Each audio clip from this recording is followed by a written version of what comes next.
누가복음 19장 1절에서 10절까지의 말씀을 가지고 심플 라이프, 단순한 생활이란 제목으로 여러분들과 하나님의 말씀을 함께 나누기를 원합니다. 혹시 여러분 지금 현재 전 세계 인구가 몇 명인 줄 아십니까? 아세요? 한 몇 명쯤 될 것 같습니까? 한 50억? 50억은 지금 한창 넘었고요. 지금 세계 인구가 현재 74억이라고 합니다. 74억 명이 현재 세계 인구인데요. 정확한 통계는 잘 모르겠습니다. 지금 현재의 것은. 하지만 10년 전쯤에 2002년도에 통계에 보면은 8억 명 정도가 굶주림과 또 허덕임에서 매일 밤에 잠자리에 들어간다고 하고요. 또 그 대부분의 사람들이 여성들이라고 합니다. 그리고 매일 24,000명 정도가 굶주림 또는 그에 따른 질병으로 죽는다고 하죠. 그리고 지금은 잘 모르겠습니다. 통계에 따라 다른데 5초에 1명, 7초에 1명꼴로 어린아이들이 굶어서 죽는다는 통계가 있습니다. 마태복음 26장에 보면은 예수님께서 베다니 시몬의 집에 가셨을 때 한 여인이 항유옥합을 가지고 깨어서 예수님께서 식사하시는 그 자리에서 주님의 머리에 기름을 붓습니다. 그러니까 제자들이 이를 보고 분개하며 이렇게 말을 합니다. 무슨 의도로 이것을 이렇게 허비하느냐? 만약에 이것을 비싼 값에 팔아서 가난한 자들에게 주었으면 얼마나 좋았겠냐? 라고 이렇게 비방을 합니다. 그때 주님은 그들을 보고 이렇게 말씀하십니다. 가난한 자들은 너희와 항상 함께 있으나 나는 항상 너희와 함께 있지 아니하리라 라고 이야기하시면서 그 여인을 옹호해 주셨습니다. 주님께서 가난한 자들은 너희와 항상 함께 있을 것이다 라고 말씀하신 그 말은 나라님도 가난은 해결하지 못한다 라는 그러한 어쩔 수 없는 상황 속에서 체념하거나 아니면 그것을 무시해서 하신 말씀이 아닙니다. 언뜻 보기에는 우리가 오해의 소지가 있는 게 주님이 그들의 가난보다 자신의 장래를 더 귀히 여기셨기 때문에 가난한 자들은 너희와 항상 함께 있지만 나는 너희와 함께 있지 않다라고 말했을 것 같다라고 오해의 소지가 있지만 그렇지는 않다는 거죠.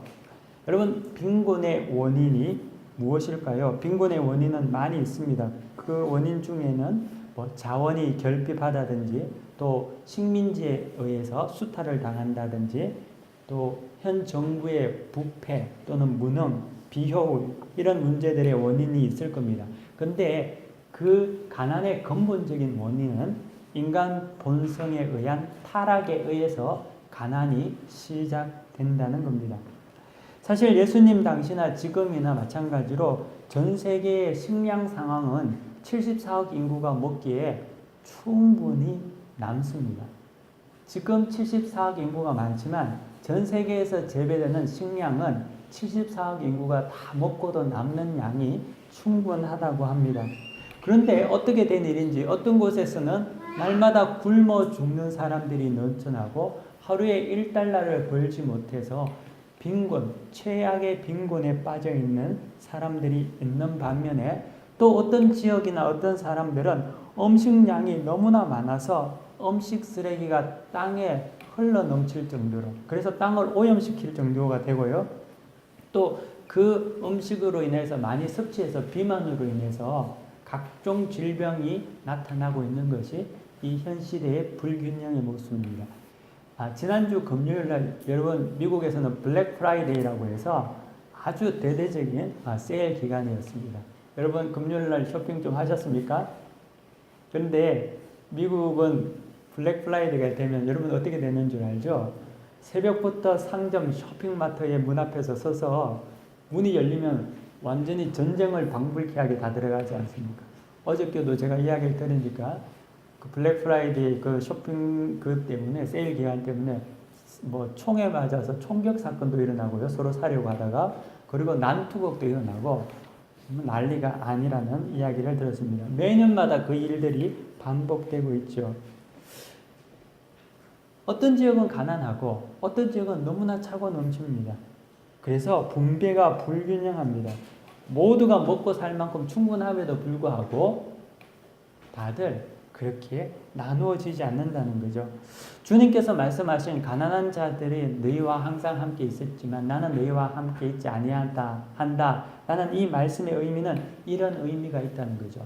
타락한 인간 본성의 인간의 어떤 시스템 속에서는 세상의 분배와 경제관념은 반드시 가난한 사람을 만들 수밖에 없는 구조라는 겁니다.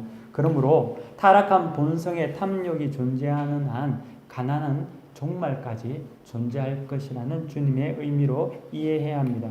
그러므로 그리스도인들은 탐욕을 죽여야 합니다. 그리고 모두가 더불어 살 수 있는 그러한 사회적 존재가 되어야 되는 것을 말합니다. 탐욕에는요, 균형이라는 건 없습니다. 그리고 탐욕은 또 없는 게 있는데 탐욕에는 절제도 없습니다. 그리고 탐욕은 블랙홀과 같이 모든 것을 자기에게만 끌어당깁니다. 특별히 탐욕은 만족 또한 없다는 거죠. 여러분, 우리가 부자라고 한다면 얼마 정도 가지면 부자라고 느낄 수 있을까요?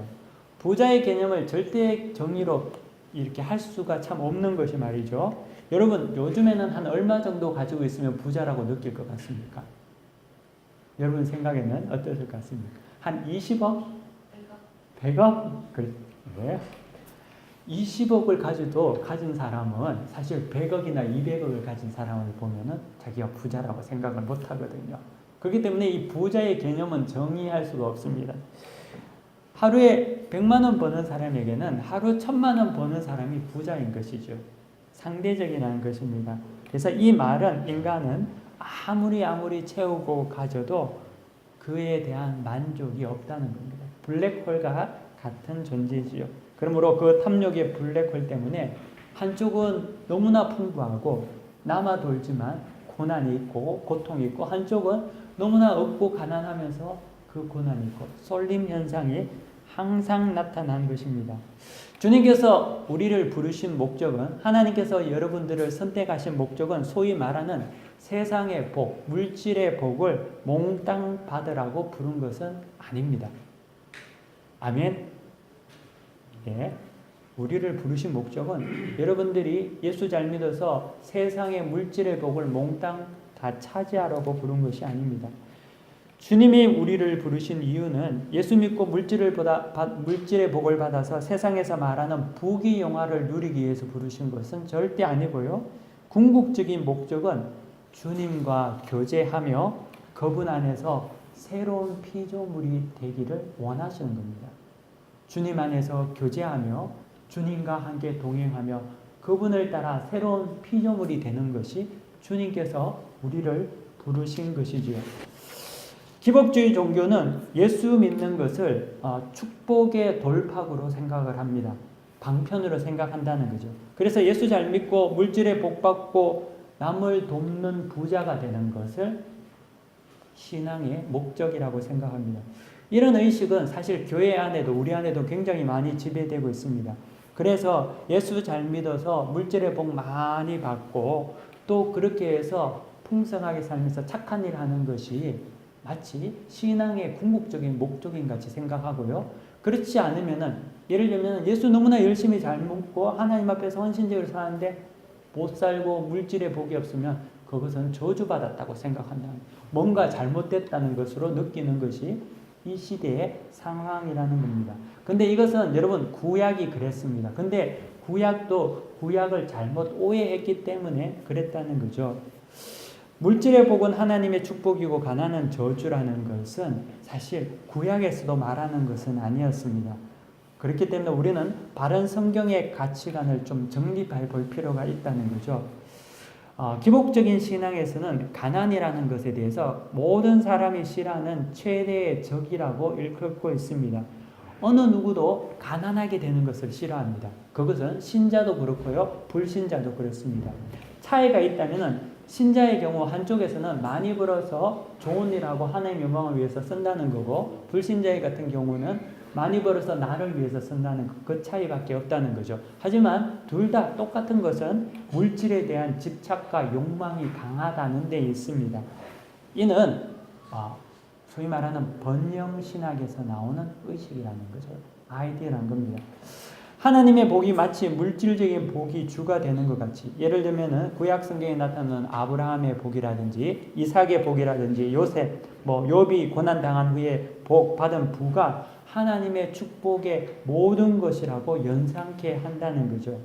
그래서 이 시대에 성공한 그리스도인이라고 말할 때는 이 땅에서 부귀를 누리고 교회에서는 장로가 되고 집사가 되고 권사가 되고 집사가 돼서 남에게 섬김을 받고 존귀임을 여김을 받다가 죽어서도 멋지게 천국 입성, 이런 사람을 좋은 그리스도인이라고 생각하는 게 있습니다. 그게 롤 모델과 같이 생각한다는 거죠. 하지만 사랑하는 성도 여러분, 이것은 기본적인 롤 모델은 아닙니다. 그것은 성경에서 말하는 전체가 아니라는 거죠. 그것은 전체가 아니라 일부일 뿐입니다. 하나님께서는 그렇게 복을 주는 사람도 있습니다. 하지만 이게 전체는 아니라는 거죠. 왜 우리가 그것이 전체라고 자꾸만 생각하냐 하면 우리의 초점이 항상 물질의 초점이 강하다 보니까 그것이 다라고 생각하기 경향이 강합니다. 다른 것이 있음에도 불구하고 그것을 보지 못한다는 거죠. 그게 우리가 육신에 속한 자라는 것을 반증하는 모습이라는 거죠. 성경의 수많은 거룩한 자들은 예수님을 비롯해서 소박하고 겸손하고 또 검소하고 자족하며 그 가운데 하나님과 교제하며 기뻐하며 살았습니다. 문제는 이런 성경의 대부분의 많은 이들의 축복이 우리에게는 사실 그렇게 잘 와닿지 않는다는 데 있습니다. 여러분 그렇지 않습니까? 욥의 축복, 아브라함의 축복이 막 마음의 은혜 받고 위로가 되고 하는데 마치 바울과 같이 아니면은 예수님의 12제자 같이 고난받고 핍박당하다가 살았던 그 삶들은 그렇게 마음에 와닿지 않는다는 거죠. 왜냐하면 그것이 우리의 육신의 본성 가운데 그러한 것들이 안목의 정욕, 이생의 자랑에 여전히 매여 있기 때문입니다. 그래서 그것만이 복이라고 생각하고 싶어하고 그것만을 믿고 싶어합니다. 제가 오늘 설교하면서 여러분 눈빛을 보니까 별로 은혜가 안 될 것 같습니다. 그렇죠? 네. 잠언 30장에 보면은 아굴의 잠언이 있는데요. 이 아굴의 잠언은 우리의 기복적인 축복 사상을 깨우치는 말씀입니다. 제가 잠언 30장 7절에서 9절까지 읽어보면요. 내가 주께 두 가지 일을 구하였사오니 내가 죽기 전에 내게 거절하지 마시옵소서. 곧 헛된 것과 거짓말을 내게서 멀리하옵시며 나를 가난하게도 마옵시고 부하게도 마옵시고 오직 필요한 양식으로 나를 먹이시옵소서. 혹 내가 배가 불러 하나님을 모른다 하며 여호와가 누구냐 할까 하오며 혹 내가 가난하여 도둑질하고 내 하나님의 이름을 욕되게 할까 두려워함이니이다. 라고 잠언은 하나님께 이렇게 기도했습니다. 예수님께서는 우리에게 세속적인 부를 가르쳐 주신 적은 없습니다. 예수님께서는 목수의 아들로 태어나서 제자들과 함께 거처할 집 한 채 없이 떠돌아다니시며 사셨습니다. 예수님께서 먹은 음식은 기름진 음식은 아니었고요. 또 그가 입은 옷 또한 궁중의 옷, 화려한 제사장들이 입던 그런 옷도 아니었습니다. 주님은 소박하고 소탈하고 어쩌면 가난하게 사셨습니다. 주님은 가난하게 사셨지만 그렇다고 해서 주님이 없이 살지는 않았습니다. 물론 부하게 산 적도 없으시지만 주님의 삶은 일용할 양식을 구하며 단순하게 사셨던 단순한 생활, 심플 라이프였다는 거죠. 이 주님의 삶은 부와 풍요가 하나님의 축복이라고 믿고 싶어하는 우리들에게 굉장히 많은 가르침을 줍니다. 시사해 주는 바가 많습니다. 여러분 한 가지 생각해 보십시오. 우리 한국교회가 1970년도부터 시작해서 1990년대까지 굉장히 큰 부흥을 맛보았습니다. 그래서 교회는 대형화되고 부가 축적되었고 전 세계적으로 선교사를 보내는 놀라운 일을 감당하게 되었습니다. 그래서 우리는 간혹 외국인들을 만날 때 한국교회에 대해서 이렇게 이야기합니다. 우리가 정말 하나님 앞에서 열심히 믿고 하나님 앞에 헌신했더니만 우리에게 하나님의 물질의 복을 이렇게 부어주시고 교회의 복을 부어주셔서 이만큼 한국교회가 커졌다, 좋아졌다 라고 이렇게 자랑하곤 합니다. 그런데요, 가만히 생각해 보면은 사실 한국교회는 그렇게 성장하고 부흥한 것은 사실이지만 그 부흥한 교회가 진정 하나님과 가깝게 되었을까요? 사실 그렇지는 않는 것 같거든요. 더 부흥하고 물질적인 부를 누린 건 사실이지만 그로 말미암아 더욱더 하나님과 멀어지고요. 어떤 정치적인 어떤 경제적인 큰 스캔들이 나면 거기에 나타나는 항상 주인공들이 교회의 장로고 집사고 심지어 목사도 있다는 거죠. 소위 하나님께 복받은 자들이었지만 하나님의 영광을 나타내기보다는 하나님의 영광을 더럽히는 그러한 삶을 살아가고 있다는 거죠. 그 이유는 우리의 복에 대한 개념이 무엇인가 잘못되어 있기 때문입니다. 하나님께서 우리를 부르신 것은 예수 믿고 개인적인 그 부를 말씀하신 것이 아니라는 거죠. 누가복음 11장 13절에 보면 주님께서 이런 말씀을 하십니다. 구하는 이마다 받을 것이요 찾는 이마다 찾아낼 것이요. 그리고 또 계속해서 너희가 악한 자라도 좋은 것을 자식에게 줄 줄 알거든 하물며 하늘 아버지께서 구하는 자에게 성령을 주시지 아니하겠느냐라고 말씀하십니다. 아버지가 가장 좋은 것을 자녀가 구하는데 가장 좋은 것을 주는데 그것이 성령이라고 말씀하고 있다는 거죠. 누가복음에서는 구하는 자에게 성령을 주시지 않겠느냐라고 하시고요. 마태복음의 성경을 같은 말씀을 찾아보면은 좋은 것을 주시지 않겠느냐라고 이야기를 합니다. 그러니까 좋은 것과 성령이 같은 말이죠. 하나님께서는 우리에게 가장 주고 싶어 하시는 게 사실 물질의 복보다 성령이라는 것입니다. 하나님께서 우리에게 주시는 것, 하나님께서 우리가 가장 받기를 기뻐하시는 것이 물질이 아니라는 거죠. 부가 아니라는 겁니다. 그것은 성령이라는 거죠. 그러면 여러분 한번 생각해 보십시오. 하나님께서 여러분들에게 정말 많은 명예와 권세와 부를 주는 것과 성령을 주는 것과 여러분 무엇이 좋습니까? 성령 받으실 분. 20억짜리 집 한 채 받으실 분. 람보르기니 2대. 우리는 사실 성령 별로 안 좋아해요. 그렇게 마음에 와닿지 않는다는. 근데 하나님께서는 우리에게 가장 좋은 것으로 성령을 주신다잖아요. 그러니까 여기서 뭔가가 차이가 있다는 거죠. 물질의 복이 사실 더 좋아 보이지만 하지만 우리가 그토록 원하는 물질의 복은 아굴이 말한 것 같이 하나님을 떠나게 하는 근본적인 원인이 될 때가 너무나 많이 있습니다. 성령 받은 자가 물질의 복을 받으면 그 물질을 통하여서 하나님의 영광을 나타낼 뿐만 아니라 물질 위에서 자기가 있습니다. 하지만 성령 받지 못하면 물질의 복을 받으면 물질의 노예가 되는 것이죠. 하나님께서는 우리에게 물질보다는 먼저 성령을 받기를 원합니다. 성령 받고 난 다음에 물질 받았던 자들이 아브라함이고 이삭이고 욥이고 모든 성경에 나오는 자들이라는 거죠. 이것이 헷갈리면 안 된다는 겁니다. 가난에는 두 가지 유형이 있습니다. 하나는요, 정말 자기 스스로가 게으르고 나태해서 안일한 생활을 해서 가난해지는 사람들이 있고요. 또 이런 가난에 대해서는 잠언에서도 늘 우리에게 경계를 하고 있습니다. 잠언 13장 4절에 보면은 게으른 자는 마음에 원하여도 얻지 못하나 부지런한 자의 마음은 풍족함을 얻느니라 라고 이야기합니다. 이런 가난은 개인적인 가난이죠. 하지만 또 다른 하나의 가난이 있는데요. 이 가난은 환경적인 요인으로서의 가난입니다. 이 가난은 게으름의 문제가 아닙니다. 이것은 열악한 환경 속에서 어쩔 수 없이 겪어야만 하는 가난이라는 거죠. 예를 들면 북한이 그렇지 않겠습니까? 북한에 있는 모든 사람들은 자기가 정말 노력한다고 해가지고 절대 그 가난에서는 벗어날 수 없다는 거죠. 중남미의 빈민가에 있는 사람들 아니면 아프리카의 사람들 그 사람들은 자기가 노력하고 수고한다고 해서 그 가난을 자기 스스로 벗어낼 수 있는 문제는 아니라는 겁니다. 그 가난은 하루에 18시간을 일을 해도 $1 정도도 못 받는 그러한 가난이죠. 이건 개인의 문제가 아니라 구조적인 문제죠. 예수님께서 산상보훈에서 말씀하신 가난한 자가 복이 있다는 말씀은 이 두 가지의 가난을 말씀하신 것이 아닙니다. 게으름으로 인해서 가난해진 것을 가지고 주님께서 복되다고 하신 적도 없고요. 또 상황적인 가난, 그걸 가지고 복이 있다고 말씀하신 것도 아닙니다.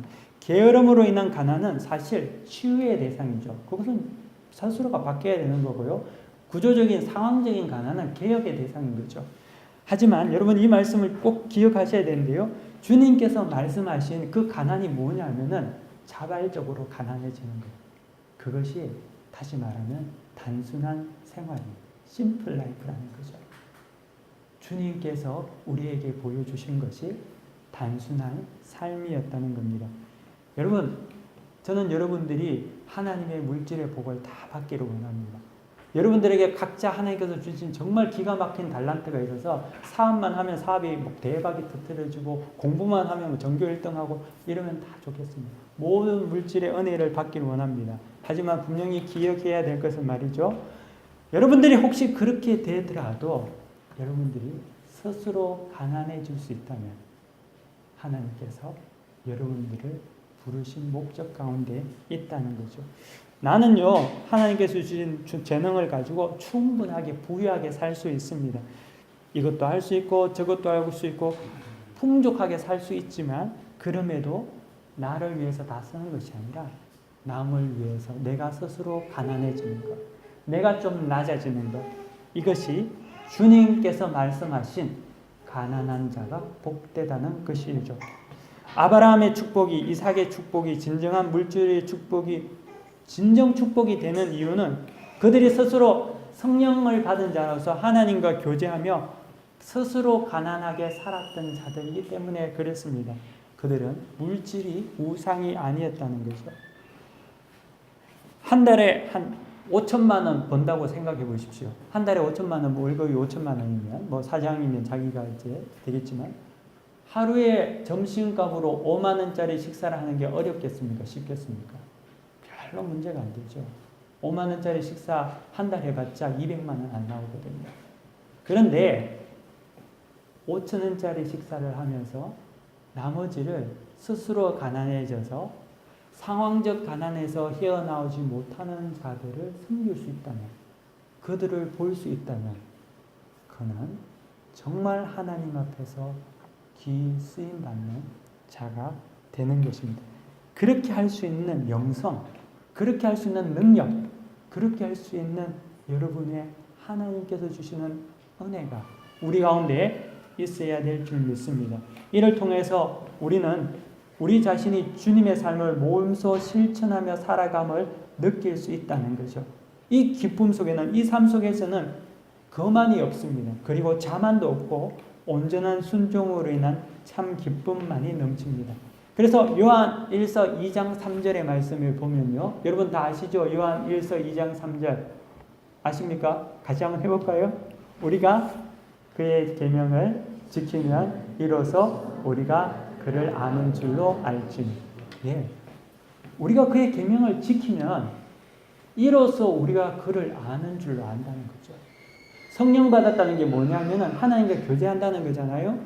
교제는 무엇이냐? 내가 하나님 말씀대로 사니까 그 사는 것으로 하나님을 아는 거니까, 아는 게 교제하는 거 아니에요. 성령 받았다는 거 아니에요. 그게 하나님과 교제한다는 거죠. 세상적으로 할 필요가 없는 일에도 우리가 하나님 안에서 그 계명을 따라 살 때 우리는 이를 통해서 하나님을 아는 자가 되는 자가 되고, 그러 주님과 동행하는 삶을 살게 되는 거죠. 이것이 심플 라이프, 단순한 삶입니다. 이런 자세를 가지고 물질의 축복을 누린다면 여러분뿐만 아니라 여러분 주변의 모든 자들은 가난과 궁핍과 경쟁과 공고와 이런 어떤 다툼이 없어지고 사라질 것입니다. 그리고 여러분이 이를 위해서 산다면은 모든 소유가 풍부해지고 우양이 많아지고 종들이 넘쳐나도 지경이 넓어져도 그 모든 것들이 주변의 모든 빛으로 하나님의 영광으로 이루어진다는 거죠. 진정한 축복이 되는 거죠. 설령 이 성령 받은 자는 비록 물질이 많지 않더라도 낙심하지 않습니다. 왜냐하면 있어도 나가는 거고 없어도 또 나가겠죠.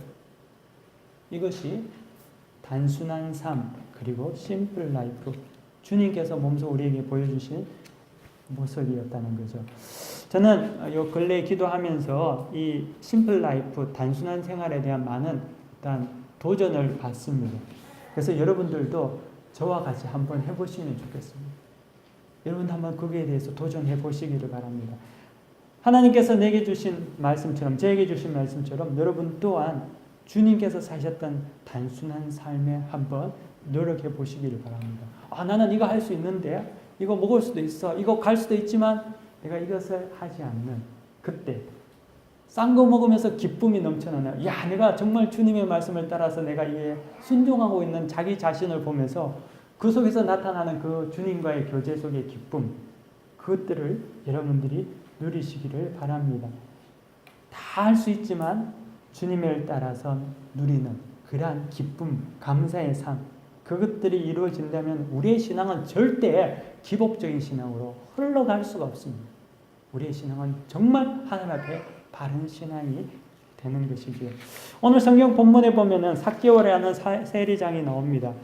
그는 성경에 보니까 세리장이요 부자라고 말합니다. 제가 오늘 본문은 아주 짧게 설명을 하고 마칠 건데요. 앞에 서론이 이렇게 길었던 이유는 왜냐하면 이 본문에서 제가 하나님 말씀을 통해서 제가 배운 그 말씀의 메시지와 심플 라이프, 단순한 생활이 이 삭개오의 삶과 이야기 속에 같은 맥락 속에 있기 때문입니다. 삭개오는 상황적인 가난에 속에 살았던 사람입니다. 그는 구조적인 가난에 있었던 사람이라는 거죠.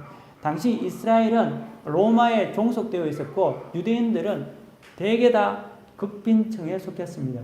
단지 사두개인들, 바리새인들 하는 종교인들과 제사장 그룹 또 정치인들을 제외하고는 모든 일들이 극빈층에 속한 사람이었습니다. 삭개오도 마찬가지로 극빈층에 속한 사람이었죠. 그런데 이 사회적 구조 속에서 벗어날 수 있는 유일한 길이 무엇일까요? 그 상황에서 벗어날 수 있는 길은 몇 가지 없었습니다. 그것이 뭐냐면은 세리가 되거나 군인이 되거나 창기가 되는 것입니다. 이럴 때 그들은 입에서 풀칠이라도 하고 살 수 있는, 그나마 좀 돈 좀 벌어볼 수 있는 사람이 될 수 있었다는 거죠. 이런 상황적 가난에서 벗어나기 위해서 몸부림치는 자들이 세리였는데 삭개오가 그랬습니다. 그 중에서도 삭개오는 얼마나 그 가난과 그것에 대해서 싫어했는지 이 오늘 성경에 보면 그가 세리장이라고 하지 않습니까? 세리들 중에서도 세리장이 될 정도로 그는 가난에 대해서 몸서리친 사람이었습니다. 그는 그래서 그 목마름에 대해서 부단히 노력해서 세리장까지 되었죠. 하지만 그가 그토록 갈망한 부를 얻었지만 그에게는 만족함이 없습니다. 기쁨이 없습니다. 공고합니다. 그가 원하는 부를 누렸지만 그 양심에는 언제나 시큼한 엉어리와 멍이 있다는 거죠. 삭개오는 예수님께서 삭개오에게 이렇게 합니다. 이 사람도 아브라함의 자손이미로다. 근데 삭개오도 아브라함의 자손이거든요. 유대인이니까 당연하게 유전적으로, 소위 말하는 신체적으로는 아브라함 자손 아닙니까? 삭개오 또한 자기 자신이 부자가 되었지만 자기가 아브라함의 자손이라는 것으로 인해서 공고함이 늘 있었을 거라고 생각합니다. 여러분, 예수 믿는 사람들도 마찬가지죠. 여러분이 전혀 예수님과 관계없으면 상관없겠지만 예수 믿는 여러분들은 하나님이 없이 부자가 되면 공고하게 되어 있습니다. 하나님의 뜻이 아닌 상황에서 하나님 중심이 아닌 무언가를 축적하면 축적할수록 공고하게 되어 있다는 거죠. 삭개오도 동일하다는 거죠. 어느 날 주님께서 그가 계신 마을에 오신다는 소식을 들었습니다. 그리고 그는 주님에 대한 이야기를 듣고 그에 대한 기대와 사모함으로 먼 발치에서라도 보고 싶어서 길가로 가게 되고 돌감람나무에 올라가서 주님을 보려고 합니다. 여러분, 세리도 알겠는데 세리장을 모르겠습니까? 세무서장, 그 사람이 지금 나무 위에 올라가 있다는 거죠. 다른 사람들이 그 삭개오를 본다고 생각해 보십시오. 수탈하고 빼뜨는 그 세리의 장이, 세무서장 이런 사람이 지금 나무에 올라가 있다면 그를 아는 사람이 그를 보면 얼마나 그렇겠습니까? 하지만 그는 그것을 무릅쓰고 올라가죠. 그때 주님께서 그에게 다가와서 내려오라고 하시고요. 오늘 그의 집에 머무르시겠다고 하십니다. 삭개오는 주님을 만나는 순간, 그 순간이 인생의 전환점이 되었습니다. 지금까지는 그 지긋지긋한 가난이 싫어서 악랄한 세리장이 되면서까지 부자가 되었지만 이제는 그 자신이 변화가 되었습니다. 주님을 만나고 난 다음에 완전히 스스로 하나님 앞에서 새로운 피조물로 바뀝니다. 삭개오는 이때까지 자기가 그 삶들을 청산하고 주님을 만나면서 단순한 생활, 심플 라이프가 됩니다. 스스로 가난한 자가 되기 시작한다는 거죠. 스스로 가난하게 사는 법을 배우게 됩니다. 언제부터? 주님을 만나는 순간부터. 그래서 그는 그 삶 속에서 이때까지 모았던 모든 재산들에 대해서 가난한 자들에게 재산의 반을 다 주겠습니다. 자기가 토색한 것이 있으면 4배를 주겠습니다.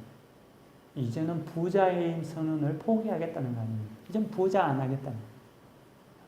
그러면 그 사람이 가난해지겠습니까? 아니죠. 그 속에는 더 큰 기쁨과 하나님께서 주시는 풍요함이 그에게 넘쳤다는 거죠. 진정한 물질의 주인이 된 것이죠. 이것이 성령 받은 자의 능력인 것입니다. 내게 남은 것을 남에게 주는 구제가 아니라 진정한 부의 근원이 되는 거죠. 물질과 부를 모든 것을 흘러보내는 그러한 삶이 된 것이었습니다. 사랑하는 성도 여러분, 저는 여러분들에게 또 저도 마찬가지로 이런 단순한 생활, 심플 라이프에 대한 도전을 여러분들에게 드리기를 원합니다. 삭개를 통해서 하나님께서는 우리에게 우리가 물질의 노예가 아니라 성령 받은 자로서 놀라운 축복을 누리기를 원합니다. 이 단순한 생활의 영성이 우리 가운데 온전히 있어서 이를 통해서 여러분들이 정말 빛이 되기를 원합니다. 그리고 또 이를 통하여서 하나님 앞에 쓰임받는 자들이 다 되기를 다 간절히 축원합니다. 다 함께 기도하겠습니다.